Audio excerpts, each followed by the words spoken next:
Era joven. Demasiado joven cuando me tocó hacer la mili en Ifni. Por aquella época empezaban a sonar en España los Rolling, los Beatles.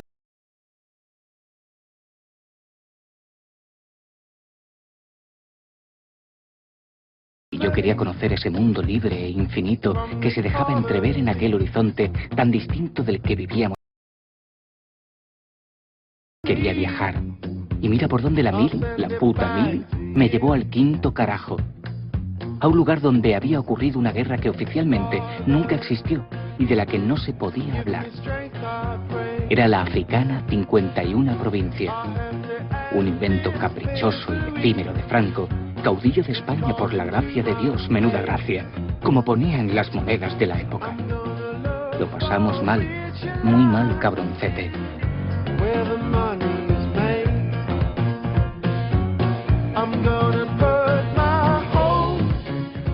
Excuse me, sir. Is that coastal line Africa? Sí, África. Eso fue lo que me tocó a mí. Y fue mi padre quien me dio la mala noticia. ¿Niño? Sí, Disney. Allí hice una corta y nada heroica mili, pues caí de una escalera mientras encalaba una garita y me rompí un tobillo. Varios meses en un hospital y a la península. Todo me lo hicieron mal, y desde entonces cojeo. Un antihéroe de una guerra inexistente. Mi padre dice, tú vete a donde te toque, así conocerán mundo. Te vas a ingresar voluntario al regimiento Pavía 19 y así a ver si no te toca como tu hermano que le ha tocado al África. Y una mañana de estas que salen tontas, dice el comandante, oye, que hay que ir voluntarios para Sidini. Y yo dije, yo no voy. Yo no voy. Dice, no, tú tienes que ir obligado porque eres el mecánico. Nadie sabía el destino que teníamos cada uno. Uno decía, Sidini, Bonet, ¿y dónde está? Un teniente que era muy amigo de mi padre y dice, mira, si tú quieres que ingrese tu hijo, yo, en fin, tú sabes, lo tengo más o menos enchufaete. No sabía ni dónde iba ni a dónde no iba. Dijeron que había unas maniobras, pero nada más. Y sin saber dónde íbamos. Nos embarcamos en un barco que se llamaba Piratas de África. Y allí nos llevamos rumbo desconocido. Y nadie sabía dónde íbamos. Yo tuve la suerte de despedir a mi padre. Los demás no se despidió nadie. A nosotros cuando salimos de Alcalá de Henares, nos llamaron que íbamos a hacer los ejercicios espirituales.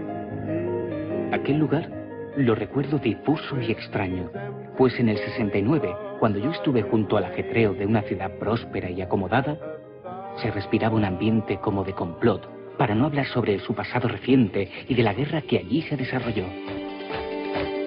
A Franco, por una vez, le habían crecido los enanos porque sus únicos aliados y amigos en el exterior le habían metido en una guerra no declarada que incluso él se negaba a reconocerla. Su hermano y amigo el Moro se le había sublevado y finalmente lo derrotaría elegantemente. Nuestro gobierno, ha dicho Franco, se compromete a prestar asistencia al sultán, singularmente en lo que se refiere a las relaciones exteriores y a la defensa. Una guerrita le llamaban, de la que España salía victoriosa, pregonaba los nodos. Nada más lejos de la realidad. Recientemente me había enterado que se había perdido el 80% del territorio y la presencia española había quedado prisionera, constreñida a una pequeña ciudad rodeada de trincheras, campos de minas y alambradas. Esta frontera artificial la blindaba y la aislaba del continente. ¿Qué había ocurrido más allá de aquellas alambradas y trincheras que defendían la ciudad? ¿Qué ocurrió en aquellos destacamentos sin defensa alguna, en los que cayeron todos sus componentes en los primeros ataques del Ejército de Liberación, incluyendo mujeres y niños? ¿Por qué no se pudo evitar aquel absurdo? Durante los muchos días en los que estuve hospitalizado por mi accidente, en las largas noches de verano, algunos enfermeros veteranos, a escondidillas y con cierto morbo, nos contaban los horrores que habían visto en la guerra, aportando todo lo que podían de su confusa imaginación, mezclando gestos heroicos, sabotajes, terribles asedios, torturas y asesinatos en noches de angustia interminable. Y cogía a un prisionero y ya estaba, este ya era carne de oca, se lo cargaban, le cortaban los huevos o le pinchaban los ojos, pero también aquí, en los nuestros, había gente muy especializada, yo eso lo vi en la policía, y moros que cogían prisioneros y no querían cantar, eso nada, no, se negaban a hablar, entonces le metían los cables con la corriente y pegaban unos lamentos que yo un día me se pusieron los pelos de punta y digo, esto que tiene valor y cojones para hacerlo. Estos relatos terribles y confusos permanecieron en mi subconsciente durante mucho tiempo y de alguna manera autocensurados y casi olvidados. Tuvieron que pasar muchos años, ya en otra etapa de mi vida, jubilado y separado, fue cuando decidí recomponer mis recuerdos y entre ellos aquella historia silenciada. Una historia en la que yo estuve en sus estertores como un último eslabón. Testigo del fin del imperio español que dominó el mundo durante 5 siglos y en el que no se ponía el sol, como nos enseñaron en el colegio, acababa de terminar delante de mis narices de una manera vulgar, ridícula y chapucera, con la descolonización de África.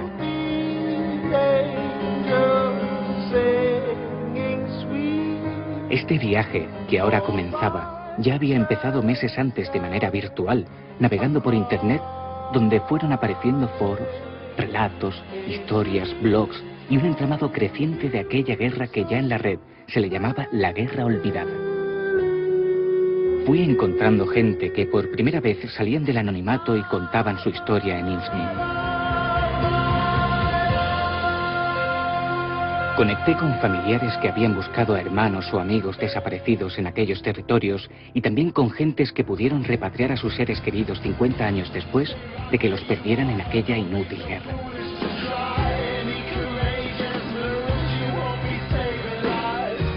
Con todo este material revuelto por mi cabeza y en mi ordenador, emprendí este viaje con el fin de componer el puzzle que había mantenido tanto tiempo inacabado. Había pasado tiempo, mucho tiempo, demasiado tiempo y demasiado deprisa tal vez. Volví a África de nuevo, esta vez solo y por propia voluntad, acompañándome de mi inseparable saxo y de mi supersticiosa colección de relojes baratos.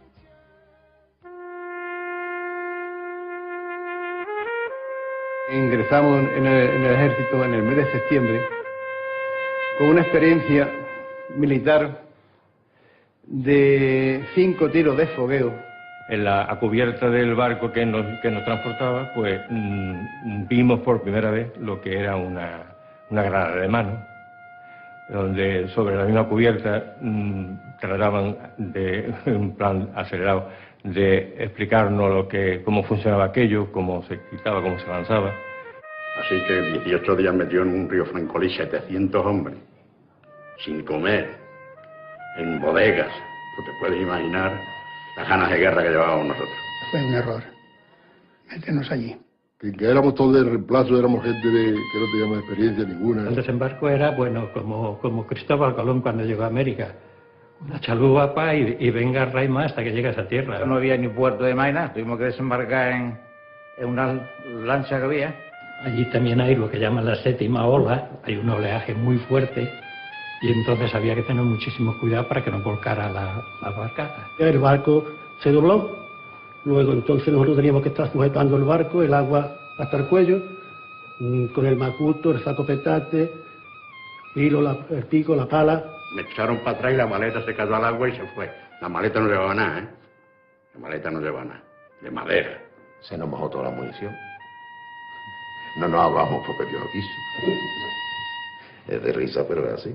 Claro, yo tenía 18 años. Aquello fue un desastre. A las 2 de la mañana todavía estábamos bajando los legionarios en pelota, sacándonos a todos ahí para afuera. Esto no se hablaba ni nadie sabía qué coño pintábamos nosotros allí. Aquello no era de vacaciones. Y cuando llegamos allí, pues, escuchamos nada más que tiros y bombazos. Tiros y bombazos. Y algunos decían, ¿a dónde venimos? Digo, chiquillos, ya no lo dirán, no escucha. No sabemos ni que existía esa guerra ni nada de eso. Nos llevaron a la capitulación y estuvimos toda la noche boca abajo en el campo de aviación con el mosquetón en la mano, mirando porque esperaban de que atacaran a los aviones. Nosotros estuvimos allí 3 días. No teníamos ni idea de lo que era aquello, ni a lo que nos enfrentáramos, Tuvimos el primer herido, que se había pegado un tiro. Él solo pues se le había quedado cogido el fusil, por lo visto, según decía él, son unas ramas. Aquello era un desastre. Unas criaturas que sin comerlo ni beberlo, que los cojan como los borregos cuando lo llevan al matadero. Es que no. El capitán nos dijo, dice, primero dispara y luego pregunta, porque aquella noche era un tiroteo allí enorme. Se movía una mata, ¡pum!, un tiro, ¿qué te dio? Fuerzas de infantería pertenecientes al grupo de tiradores de IFNI número 1 avanzan para consolidar sus bases de operaciones. Una batería hace fuego contra las concentraciones de las bandas rebeldes. Yo creo que esta guerra nace un poco del nerviosismo de los sectores, yo diría, más radicales del nacionalismo marroquí. El gran reproche de los nacionalistas, todos confundidos, es al rey, a Mohamed VI, a Mohamed V, perdón, ¿por qué no se ha hecho la independencia completa? Porque si España tenía un protectorado norte y un protectorado sur, el protectorado sur sigue vinculado a España. España tenía fuerza moral para mantener eso, fuerza legal, por supuesto, y fuerza legítima sí, estoy hablando en concreto de IFNI, porque decimos que es terreno de soberanía, es de soberanía española. Luego era un problema, podía ser legalmente lo mismo que atacaran Sidi que atacaran Granada. Los españoles no se quieren ir, y porque Carrero Blanco está, digamos, jugando en ese momento a perdurar el imperio español el mayor tiempo posible. Hay un coronel, que no puedo decir el nombre, pero que él, si esto lo ve, porque como vive en Cádiz, es posible que lo vea, él me dijo un día, mira, Manolo, desengáñate, coronel de la reserva, desengáñate, aquello eran las colonias, vosotros eras los esclavos y nosotros los dueños. Y la última parte del protectorado tiene, digamos, lo que García Gómez llamaba la Samarcanda marroquí, una especie de paraíso ideal donde los militares hacían su agosto, donde en una época de hambruna y de dificultades en la posguerra española, en el protectorado se disfrutaba, sobre todo en la parte final, se disfrutaba con una relación de entente cordial con el movimiento nacionalista.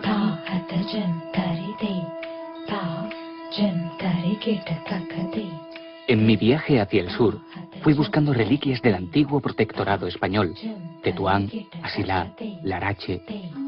Recorriendo estos lugares abandonados a su suerte, vinieron a mi retina las imágenes que Carratalá rodó para la serie El Qibla y que había cargado en mi ordenador para identificarlo.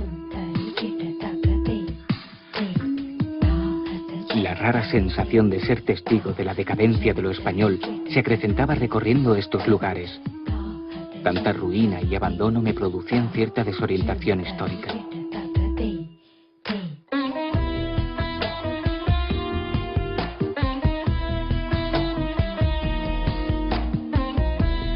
Era sorprendente con la rapidez que se estaba borrando la huella española.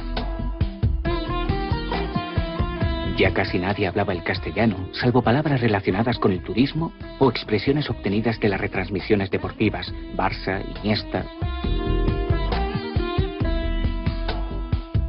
Como por una encantación, mi viaje se dilataba zigzagueando y zarandeándome de un lado para otro. Y la verdad es que no sé por qué, pero me dejaba llevar, pues en un principio la idea de ir de guiri por estos lugares me horrorizaba y no estaba previsto. Esta dilación en llegar a mi destino y disfrutar del momento quizás viniese por la idea subconsciente de huir de aquel pasado traumático que yo había venido a esclarecer y que estaba esperándome pacientemente al llegar a mi destino. Pero de momento vivía el presente y lo disfrutaba.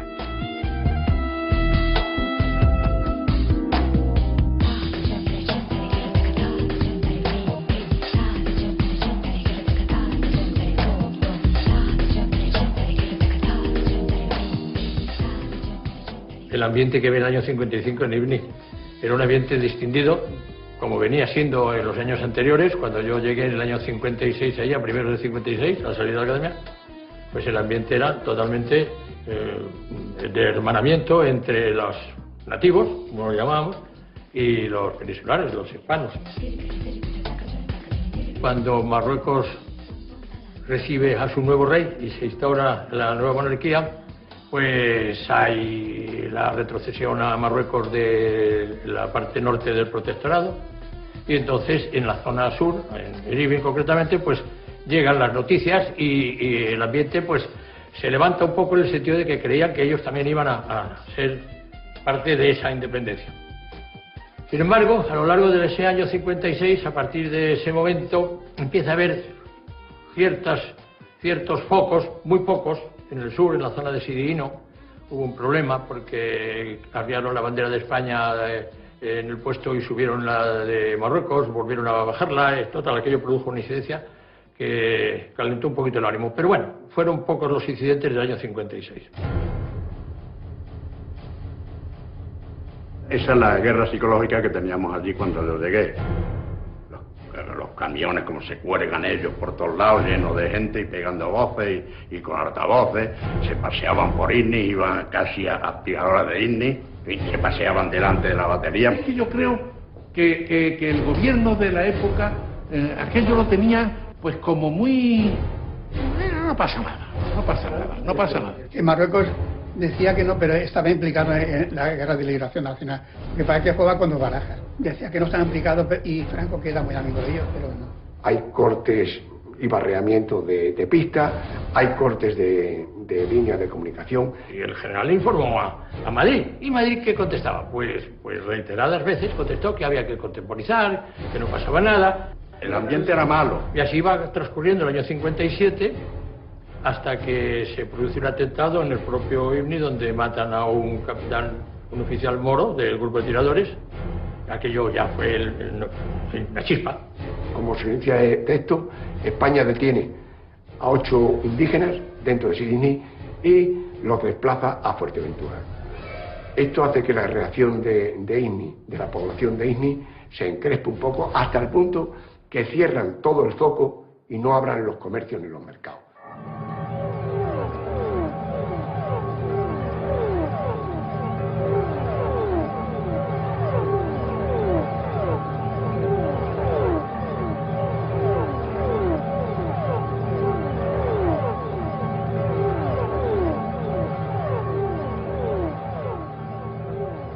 Tú tranquilo, que aquí no pasa nada. Y a la vuelta de 20 días, yo creo, no llegaban ahí, porque allí éramos 4 gatos. Nos levantaron las explosiones de los bidones de gasolina que había. Los militares entre ellos mismos no estaban de acuerdo. Eso se podía haber evitado. Que ya entonces dijeron, no, esto no puede ser. Y entonces empezaron a mandar medios, se mandaron alambradas, mandaron minas. Las únicas unidades que allí estaban verdaderamente entrenadas eran las banderas paracaidistas, tanto del aire como del ejército de tierra, y la legión. Fueron relevadas, la primera fueron relevadas por la segunda en enero o febrero del 57. Que esa segunda es la que estaba en el territorio cuando se produjo luego ya la explosión final, digamos, de la ruptura de relaciones. Hacen una bandera, que es la segunda bandera, la hacen, ¿no? Y ya que hace, entran gente de reemplazo, entra gente de la calle, entra gente que mete. Bueno, pues hay que relevar que ya la bandera lleva fuera de España ya 1 año y pico. Hay que relevarla. Entonces la bandera que llega allí, los chavales sin mando y sin más nada. ¿Qué es lo que pasa? Al otro día, pues en vez de ser paraguita, uno era cristalero, el otro era albañil, el otro era pintor, el otro era... O sea que esa segunda bandera, cuando desembarcó, ya se vio el fallo. El fallo se vio desde que se embarcó la bandera. La bandera tardó 19 días en desembarcar. Empezaron a hacer ejercicios de tiro, que había que coger los casquillos y volver los casquillos. Entonces se hizo un pequeño maniobra de fuego real, más fracasada todavía. La bomba que no explotaba, la otra que no hacía, los cartuchos que no valían tal, era todo sobrante de la guerra. ¿Quién ha visto un paracaidista con un mulo? Paracaidista es una unidad de rapidez. Pero ahí con un mulo no es un paracaidista.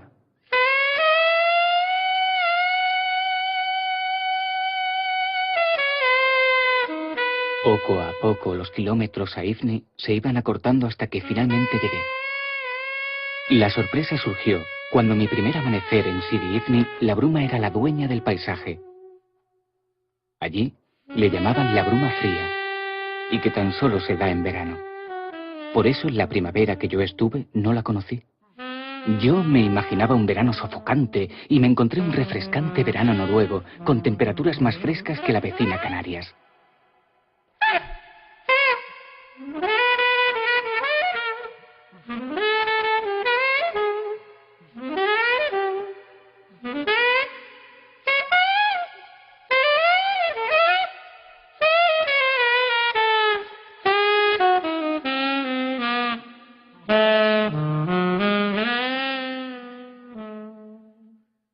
Antes del año 57 no se esperaba que hubiera un ataque a la fuerza. Luego entonces, ¿qué privaba? Privaba más que la acción militar, aunque la acción militar pudiera ser una cuestión de disuasión, privaba más la parte política. Entonces eran los puestos de policía los que estaban en puestos determinados donde se podían controlar los focos, se podían controlar los movimientos de las. Consecuencia, los cuarteles de policía estaban en sitios que no eran acordes con los despliegues tácticos militares. El número de posiciones que había pues estaban tan separadas que entre ellas estaban totalmente incomunicadas. Había unas líneas de teléfono, pero vamos, eran unas líneas de teléfono con los teléfonos de la época que no ofrecían ninguna garantía. No había prácticamente emisoras de radio y entonces se vivía con una logística de la zona.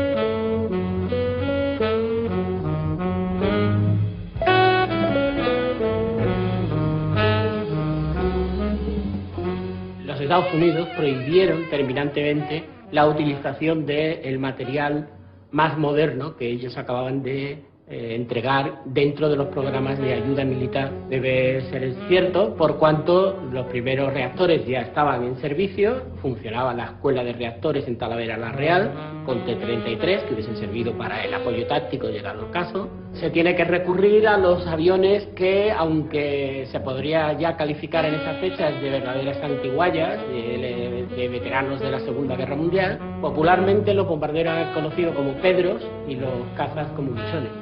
El transporte era únicamente, el único transporte disponible en esos momentos era el Junkers 52, un trimotor de antes de la Segunda Guerra Mundial, ya de hecho participó en la Guerra Civil Española.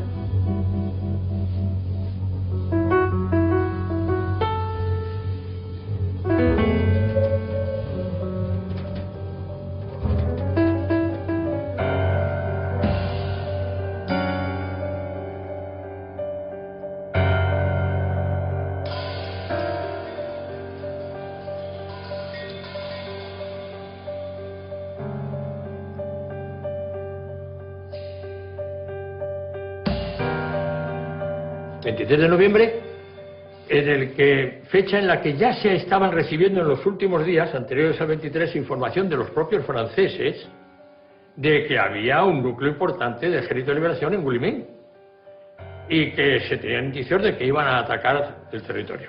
Bueno, yo creo que aquello no se valoró suficientemente por parte de quien que tenía que valorar ese peligro, ¿no? El hecho es que el 23 de noviembre la vida en Ifni era totalmente normal. Pues eso ocurrió de madrugada, la madrugada del 23, pero que, como digo, pues prácticamente cogió por sorpresa a todos. Cortaron las líneas de telefonía de los destacamentos, cercaron los destacamentos. Las posiciones del interior son asaltadas.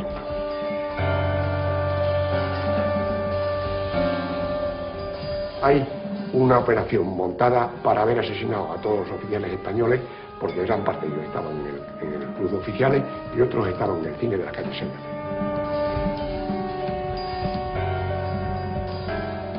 A partir de ahí empiezan ya las operaciones.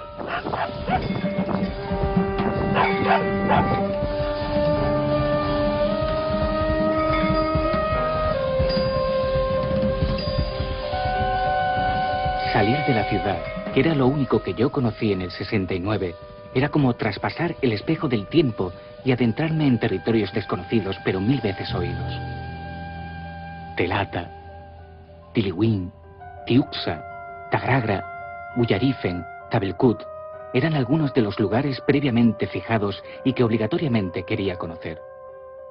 Puestos y destacamentos sitiados y heroicamente defendidos en su anonimato histórico, ignorándose incluso el nombre de sus protagonistas. Uno de los puestos en el norte, en Tabelkut, en el que había un teniente y había un guardia civil y había incluso mujeres y niños, que fue cercado. Poco a poco fui dándome cuenta que sus ruinas, como sus defensores, se habían ido disolviendo quizá intencionadamente en el curso del tiempo. Algunos lugares ya no existían, ni en el mapa ni en la historia, y otros resultaba muy difícil su identificación. En Telata, que fue un impresionante y bello destacamento, tan solo encontré el pozo que había en el centro del patio. En aquel descampado y asolado espacio me hice una foto ante el desconcierto y extrañeza de los chivatos locales. Cuando nos atacaron en Tabelkut, entonces a la media hora estábamos nosotros arriba, todos en lo alto de la azotea. Mataron al perro de guardia que teníamos allí. Cortaron el teléfono. El asedio fueron 5 días aproximadamente, en lo alto de la azotea. Los niños chiquititos estaban debajo de una almohada y yo le decía, niños, no preocuparse, mi alma, que aquí no pasa nada. Por la noche las mujeres con la lengua para... Y a nosotros pues alguien nos asustaba. Y luego como te silbaban, es que los tenías encima. Y dando voces, que vamos a asaltaros, que vamos con un altavoces, que vamos a pasar todo a cuchillo, que vamos a matar, y así. No teníamos medio de nada, no teníamos ropa, no había nada. Eso fue un desastre. Tenían unos fusiles que le llamaban Pacum. Eran unas pindargas, pero grandes. Y eran unas balas que cuando te daban, te hacían la picadura como si fuera la picadura de una purga, pero cuando salían, hasta vieron un boquete que te cogía la cabeza por el boquete aquel. Tenemos los moquetones de 7 milímetros antes de la guerra, la bomba Breda, un fusil ametrallador que teníamos nada más, FAO, eso que estaba todo roto, no servía para nada, el teléfono que era de esos de dinamo, de pedales, y las balas que la mitad no servían. Yo tenía un Smaise, además, que por cierto me reventó, explotó y no me mató de milagro, el subfusil. Ahí está también una foto, lo veréis. Y el armamento. Y ellos, pues, en cambio, tenían el nuestro, las bombas nuestras buenas, los de los americanos, la Thompson, los camiones americanos. Luego decía el señor Hassan que es que lo habían robado de los campamentos americanos. Y se lo habían entregado a él mismo. Y nosotros prohibidos tocar nada de los americanos. En Tiuxá estaban allí, se los llevaron prisioneros, tuvieron 2 años prisioneros, hasta que los devolvieron.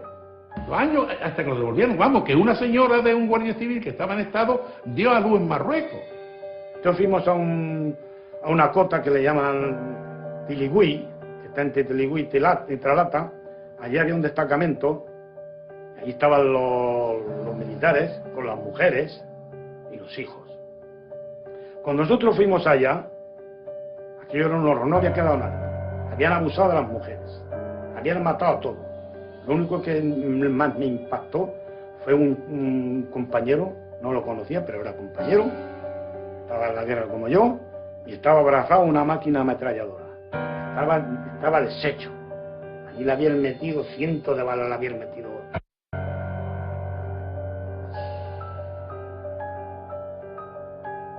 Las posibilidades caen, algunas haciendo verdaderos sacrificios y heroísmo sus defensores, la parte militar, pero no tenían verdaderamente condiciones para poder aguantar. Sin embargo, aguantan de una forma tremenda. Hay unas que caen inmediatamente y otras aguantan hasta 2 meses. Llegan rápidamente los refuerzos, en condiciones malas incluso de instrucción, porque no había tiempo.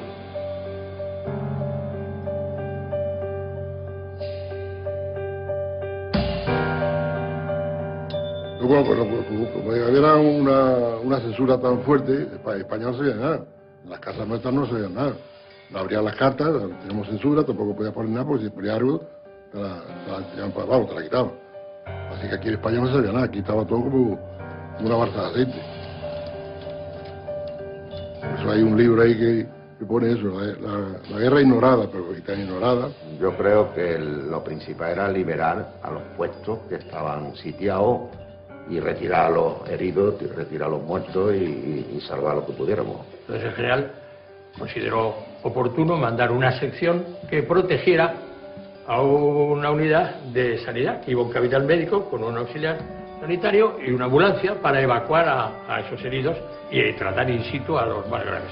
Zárate llevaba una sección que serían aproximadamente, una sección pues pueden ser 45 o 50, más unos agregados de 100 médicos que sí tal, pues 50 o 60. 2 camiones y una ambulancia, y un mortero que no funcionaba y una radio que tampoco funcionaba. Pues fue atacado, esa unidad fue atacada y, como sabe todo el mundo, pues estuvo cercada durante varios días, pero se defendieron como gato panza arriba, a pasar de no tener ya mucha munición, escasearles el agua, las bebidas, les tiraron desde avión algo de munición y provisiones. Hubo equivocaciones, los aviones echaban el suministro fuera y no podías cogerlo. Echaban bidones de agua, lo mismo. No tenían armamento, no tenían bombas, tenían que llevar un bidón de 200 litros de bomba y echarle gasolina para que explotara. Eso era la película de Pancho Villa. Llevaría pues a 50, 60 personas y volvería pues con 30 o 20 personas. Volvieron, los demás se quedaron en el camino. Un grupo con 3 o 4 camiones, y viejos, y malos, y averiados, y ahí iban 1 o 2 averiados, por lo que les pasó. El territorio era muy propicio a la guerra de guerrillas, ¿no? Porque eran montículos, sí, montículo también, donde dentro del montículo encima pues se ponían 3 moritos y con esto pues se hacía con una columna de rescate de 600 soldados, pues se tuviesen que refugiar en espera de limpiar la zona, ¿no? Y fuimos a liberar los destacamentos fronterizos de Talata y Tiliwín, y en uno de aquellos encontronazos con las fuerzas rebeldes, pues murió Vinagre, que iba de proveedor mío, fusil ametrallador, José Vinagre Escumales, murió en el acto, y nada más, ¿qué quieres que te diga? Según tengo entendido, aquí en la península había mucha censura y no dijeron casi nada. Sacaron el chiste allí y dice, es parecido al parchís, que en el parchís matas una y cuentas 20. Y allí mataban 20 y contaban una. Porque yo leía el periódico, los periódicos que nos traían. Hemos hecho una operación en la que se le ha tomado los moros no sé cuánto tiempo, no sé cuántos sitios, y resulta que por nuestra parte solamente un herido. Teníamos 2 muertos allí, paracaidistas, que los he visto con el pecho abierto, hecho polvo, paracaidistas. Que a mí me vas a decir que han matado 2. Cuando yo he ido, por ejemplo, con 14 y no venimos más que 2. ¿Dónde están los otros 12? Que nosotros salimos el 1 o el 2 de diciembre, camino de Talata, y nos dieron una lata de sardina, una de carne y una cantimplora. Tuvimos 3 días sin comer nada, pero nada. Uno de los que asediaron a la columna estaba metido en una cueva. Y entonces fue un pelotón de la sección de mi compañía, iba yo, en la que, dando la vuelta por un sitio, pudimos, digamos, tirar dentro de la cueva aproximadamente pues 6, 7 u 8 granadas de mano, dentro de la cueva. Claro, 6, 7 granadas de mano equivale a que cuando entras allí, pues no hay moro. No hay moro. Sí hay, pero en fin, por todos lados. Me encontré que allí, pues el moro estaba un poco destrozado, ¿no? Pero tenía una mochila, macuto, con un pan grande, que estaba salpicado de sangre, de arena, y nosotros nos comimos ese pan sin limpiar, además como engulléndolo para que los otros no lo viesen. Se acordó reforzar, que no era liberar, sino era reforzar el destacamento de Tiliwín con una unidad de paracaidistas, una compañía de paracaidistas, reforzada a su vez, con apoyo aéreo de Heinkel 111, con bombardeo y ametrallamiento a tierra, y se hizo el primer salto paracaidista, que lo consideran ellos como el primer salto de guerra, lo tienen en su historial. Los que lo pasaron mal fueron los paracaidistas que les tiraban en el aire. No es que le dieran precisamente al paracaidista el tiro, no. Es que rompiendo el paracaídas con una bala, entonces el paracaídas se cerraba y el tío caía solo. Entonces cayeron muertos muchos, ¿no?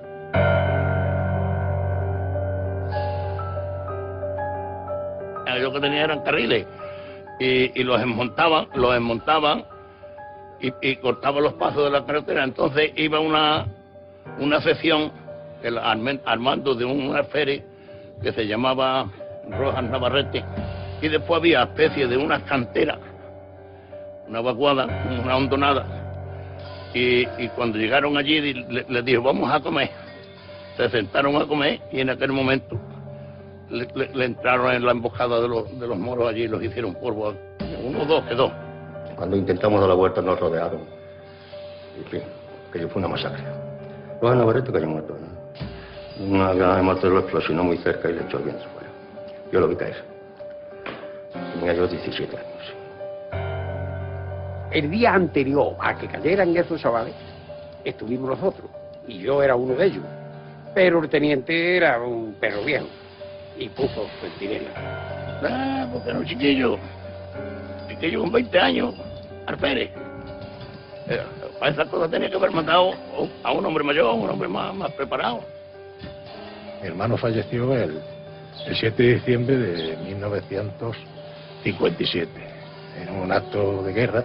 Estuvimos sin tener noticias de él mucho tiempo. Yo me acuerdo que llovía y tardaron 10 o 14 días, 14 o 15 días en venir. Todo eso fue muy traumatizado, muy traumático para la familia, sobre todo para mis padres, ¿no? Que lo pasaron fatal. Me acuerdo, pero me acuerdo muy vagamente porque estuve esta parte de aquí? Poco tiempo. Y esta parte sí. Seguro que te tienes que acordar porque era donde estaba el dentista, así que... Esta era la yo parte del dentista. Yo estuve poco tiempo y no tuve que...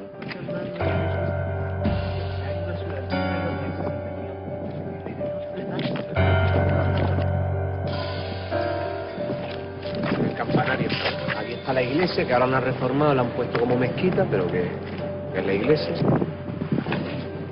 Pues esta parte creo que era donde tenían puestos los locos, ese psiquiátrico, y la morgue y lo que es.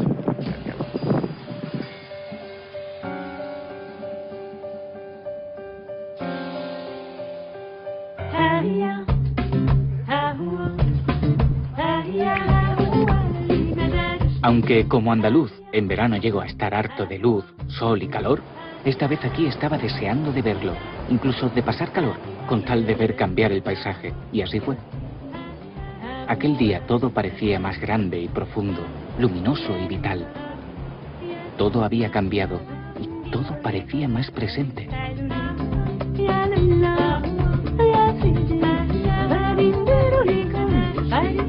Los militares y la mayoría de la mercancía salía en navigos hasta la orilla, ¿verdad? Había muchos vuelcos de barcas, muchas muertes también, ¿verdad? Mucha gente tenía mucho miedo, mucho pánico en salir en la playa de Sirifni, porque es un mar muy bravo, con muchas olas y mucha corriente en la época de invierno, menos un poquito en la época de verano, que es cuando está el mar un poquito más tranquilito. Nosotros trabajamos y vivimos de lo que es el surf. Tenemos una escuela de surf, vivimos del surf. Hay gente que viene de todos lados del mundo, desde Australia, Brasil, Estados Unidos, Inglaterra, Italia, España, en la época de invierno, a partir de septiembre, octubre hasta Semana Santa.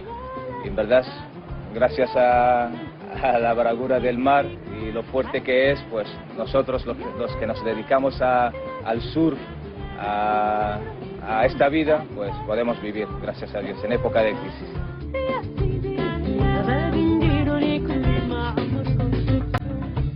Cuando se envían los primeros C4K, que era la denominación oficial del buchón en el ejército, de los 15 aviones que se envían, solo 5 de ellos llevan radio y radiogoniómetro, es decir, lo que les permite determinar su posición mediante radio.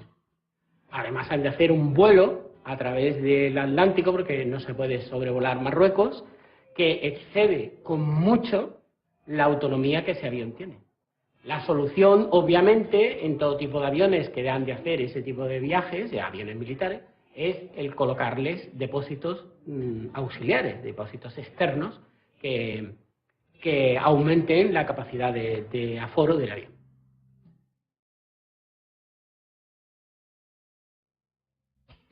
La instrumentación es de muy diversa procedencia y muchas veces falla. Bueno, muchas. Es un decir. La mayoría de las veces falla, sobre todo en el caso que más preocupante es en esta historia, que es el indicador de combustible, el aforador. Eso da lugar a que en uno de los vuelos que se hacen a IFNI, uno de los pilotos ve que el indicador le dice que hay muy poco combustible, pero él, por el tiempo de vuelo que lleva, cree que es una vez más que el indicador no señala, pero esta vez la puñetera casualidad que el aforador sí está diciendo la verdad y apenas tiene combustible. Se ve obligado a tomar tierra en una playa, en el último segundo saca las ruedas y el avión se da la vuelta, hace, diríamos, el pino y queda boca abajo. En otras ocasiones se causan incidentes mucho más graves, como en una determinada ocasión se bombardean a las tropas propias que se han adelantado de operaciones y como no existe esa comunicación aire-tierra, pues se causan bajas entre los propios. Por otro lado, los aviones de bombardeo, los Pedro, pues también se la juegan. Entonces esos aviones pues habían de realizar la misión a veces de menos de 30 metros sobre el suelo. No del nivel de vuelo, sino sobre el suelo, con lo cual se jugaba en la vida prácticamente en cada una de las misiones. No deja de ser una proeza parecida, o yo diría que hasta peor que la de...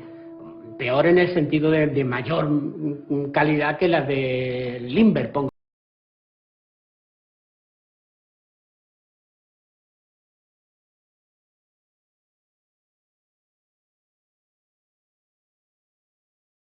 El ejército que había en España era un ejército de guarnición desplegado por todo el territorio nacional con las ideas que había impartido en ese momento el gobierno en las finalidades que tenían que tener las Fuerzas Armadas, pero que no estaban hechas, preparadas ni para una guerra ni con una logística de guerra. Y así nos enfrentamos con un ejército convencional y por otra parte unas bandas armadas muy fluidas, muy elementales, con poco pero con gran conocimiento del territorio. Pues yo tenía que llevar dos cajas de municiones, que empezaron cada una tela, municiones. Además, a un de mano el subfusil y lo otro, y todos cargados, ¿no? Cuando ya te andado ya 10 o 12 kilómetros, pues extenuado. Y de pronto empezaron a caer morteros, boom, aquí, allí, pum, pum, sin saber de dónde venía. Da la casualidad de que cuando empezaron a tirarnos los morteros, el teniente Rallego, venga señores, la sección de morteros, se presentaron allí la sección de morteros, venga, vamos a tirar, no tenemos munición. De vez en cuando te llegaban las noticias, Radio Macuto volaba mucho, por la sierra todo se corre, de hoy ha muerto 20, hoy ha muerto 30. Se daba el caso de que llegaban personas heridas y venían andando, oye, que me han dado un tiro. Y al principio pensaba que te estaba gastando una broma. Y aquella noche, cuando el sargento de mi pelotón, que se había enterado ya, pues vino a decirme, dice, mira, ¿qué ha pasado esto? Que de los que han caído, uno es tu amigo el practicante. Y yo, eso por mí aquella noche, yo me pongo una pecha a llorar, que de noche, que no vea. Por la noche, entonces cuando empieza el cuerpo a reaccionar y te encuentras que estás temblando, que estás en un estado de nervio muy grande. Ellos cuando nosotros adelantábamos nos tiraban de la loma de enfrente, iban para atrás, nosotros detrás de ellos. Cuando llegaban a la línea fronteriza de Marruecos, ellos pasaban a Marruecos y nosotros nos quedamos aquí. Que nosotros tirábamos para atrás, ellos detrás de nosotros. Avanzábamos 2 kilómetros para adelante y había veces que teníamos que regresar 14 para atrás, corriendo. La guerra de Gila fue un comentario de 2 oficiales del ejército. O sea, un poco la guerra de Gila. Pero por desgracia murieron bastantes más de los que se sabía.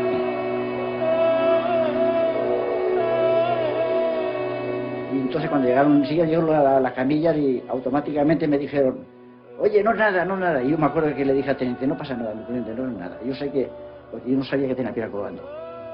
Al encenderme la linterna y me miran, dije, ay, lo siento por mi madre porque ya no puedo torear más. Cuando ya entras en fregado, desaparece el miedo, al principio sí. Pero luego ya una vez que te metes en fregado, el miedo desaparece. Nosotros tenemos allí una pica que le dicen, una picúa, que según le decimos cada uno, una camionetilla esta, y ahí nos echaban los muertos como si fuera, llevaban 4 o 5 al pueblo. Cuando se acababa por la tarde el combate, allí había cávilas que estaban llenas de cadáveres. El comentario que decía, no, si no pasa nada, pero todos los días la ambulancia había estado en Canarias, cuando estábamos en Canarias, que bajaban cargados de heridos. Bueno, aunque yo me lo pasé muy bien, porque yo iba con el comandante, lo llevaba a todos sitios, ¿no? Donde me decía. Y bueno, una de las cosas que me dijo en cierta ocasión, dice, Bermejo, usted es uno de los que mejor lo está pasando en esta guerra, incluido yo, claro, decía.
Estos moros son los mayores astutos que hay.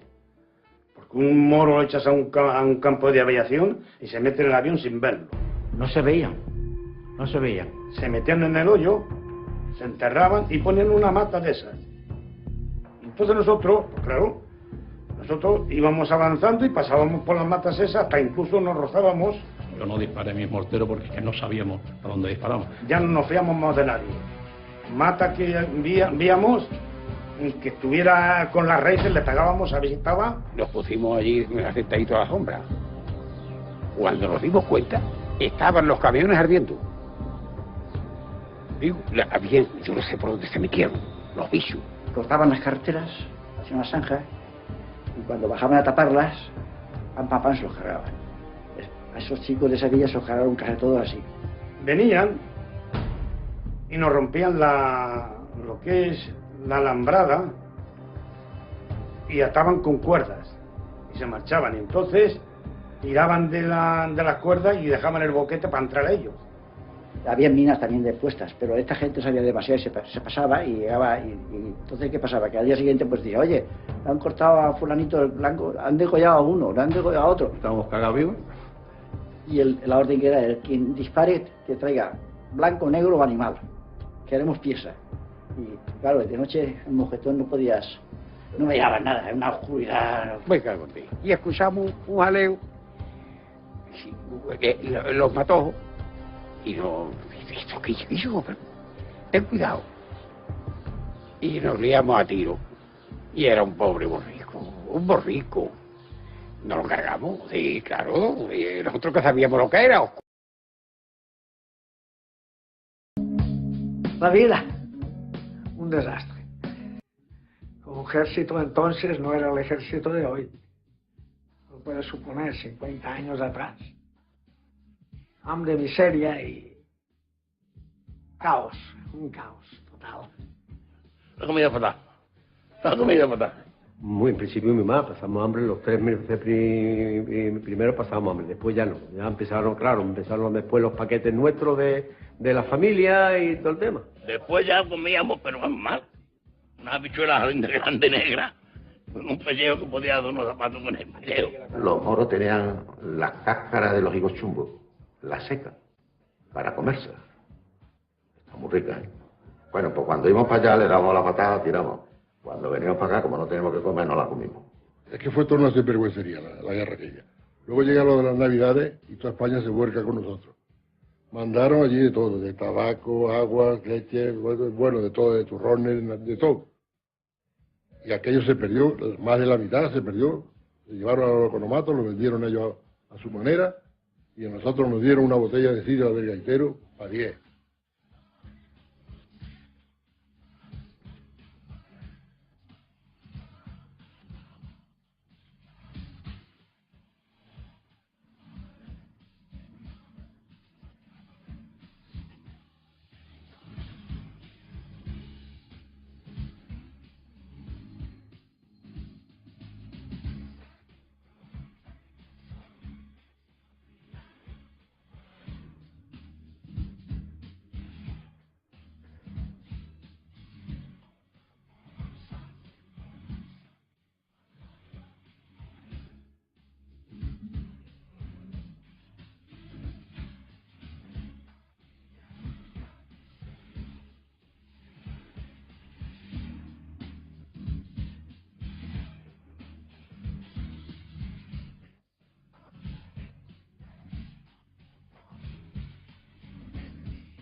Paradójicamente, los americanos nos habían prohibido la utilización de su moderno armamento en esta guerra contra el moro, pero a ellos no.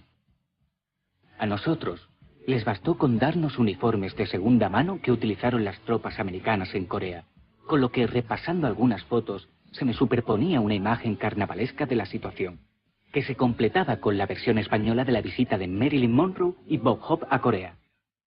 Esta vez, cutremente escenificado por Carmen Sevilla y Fila en City Evening. La tía bailando, enseñando las patas, y muy buena de patas que estaba. Digo, hombre, la braga. Y el que bailó con ella, que le ha dicho ya Juan, pero Juan no sabe que al día siguiente lo mataron. Al aeródromo de la capital llegan nuevas tropas procedentes de la península que contribuirán a mantener la línea de frente fijada por el alto mando. Estos soldados, como dijo su excelencia el jefe del Estado en su mensaje de fin de año, cumplirán su misión con el espíritu y heroísmo de quienes... Entonces ya tenemos Tagragra, en la zona de Chiusa, el Tenín liberado, el Mesti liberado, el Ata liberado y Tiligüí liberado. Y ya se ha replegado toda la guarnición sobre Ibnin. Pero nos quedamos en un círculo pues de 6-8 kilómetros nada más, alrededor de la ciudad. Y lo que decide es retirar toda la fuerza que hay y hacer una zona de protección sobre la ciudad de Sevilla. Madrid dio la orden de que ya no se ampliara, que no merecía la pena el recuperar el territorio por las bajas que se iban a producir, y ahí ya se quedó. La vida en aquellas posiciones siempre se estaba en condiciones de combate. Desde el año 58, pues año 69 que se entrega. ¿Qué se hizo en todos esos tiempos? Pues picar y picar y picar, porque como no se podía tampoco ignorar la posibilidad de que hubiera otra vez un ataque, pues esa línea se mantuvo desde el 58 hasta el 69, es decir, 11 años viviendo en posición las unidades. Las trincheras, las chabolas, las hacíamos nosotros. Nuestra propia, con un pico y una pala, hacíamos un poquitito y encima poníamos nuestras tiendas de campaña, unas ramitas, y ahí nos cobijábamos las 5 personas. Y teníamos de cama lo que es la tierra, y de cabecera teníamos una caja de bombas o una caja de munición. Venga pioche, venga trinchera, y al 3 o 4 días a otro lado a cambiar, y vengan trincheras otra vez nuevas, y vengan bujeros. Pero las primeras trincheras no tenían ni medio metro. O sea, cuando tenías que discurrir por ellas, ni siquiera agachado. Los chavos siempre asomaban algo. Yo he dormido de espalda con un tío quitándome el frío. Se estaba cumpliendo servicio, se estaba cumpliendo una misión que había dado la sociedad al ejército en aquella zona, pero individualmente cada uno teníamos nuestros propios pensamientos. El esfuerzo humano que se hizo por parte del ejército, tanto de la parte profesional, de los mandos profesionales, como de la tropa de reemplazo, que llegó a estar entre 20 y 14 meses de forma continua y prácticamente no había permiso de ningún tipo para volver a casa, fue inmenso. Era inmenso el sentido de la soledad, el sentido de estar alejado de la zona donde vivías.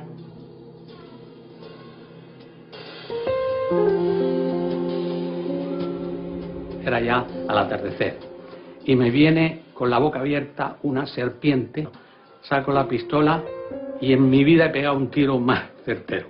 Hice así, ¡clar!, y le atravesé la boca. Aquí te llovían las balas por todos lados.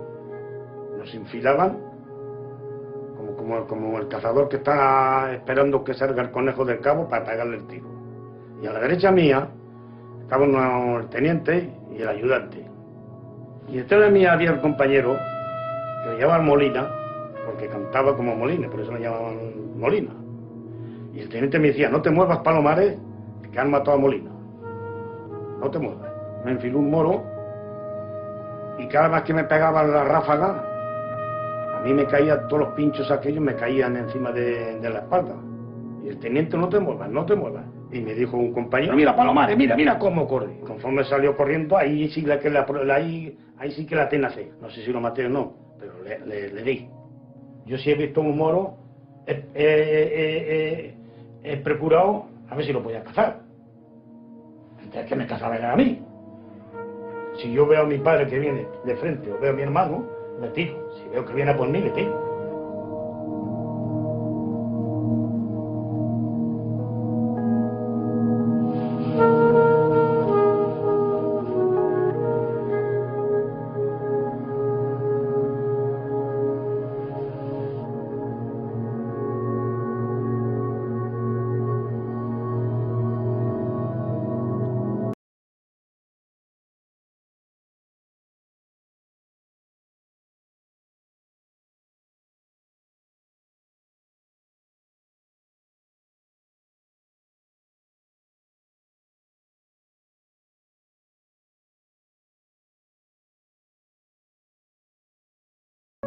Las secuelas de la guerra fueron tales que muchos somatizaron las secuelas y murieron anticipadamente. Porque yo me acuesto a las 12, a las 12:30 ya estoy despierto. Me cuesta mucho conseguir. Una pesadilla que casi siempre consistía en ese deseo, ese afán de regresar, de volver. Para mi padre fue un trauma que arrastraron toda su vida. Es una guerra que fue un sacrificio inútil para la egolatría de los cuantos y para mantener el régimen. No sirvió para nada, porque se perdió todo. O sea, que no sirvió para nada y ni nadie se sabe, ni nadie agradece, ni nadie coge nada. Se podía entrever también como un crimen de Estado, a ese extremo. Crimen de Estado porque mandaron a primera línea a gente sacado de la teta de la mamá, a primera línea. Ahí todavía hay gente que están ahí enterrados todavía, que su familia no lo tiene todavía en su casa. Fueron 200 y pico de personas las que cayeron, ¿eh? Pero hay mucha gente que no se cree en nada de lo que... estos son cuentos que cuentan. Unos meses después me llamaron de capitanía y me dijeron, bueno, se le ha concedido la medalla de campaña Ibn Sahara. Ah, mira qué bien. Sí, pero se la tiene usted que comprar. Bien, yo por dignidad no la compré, la verdad.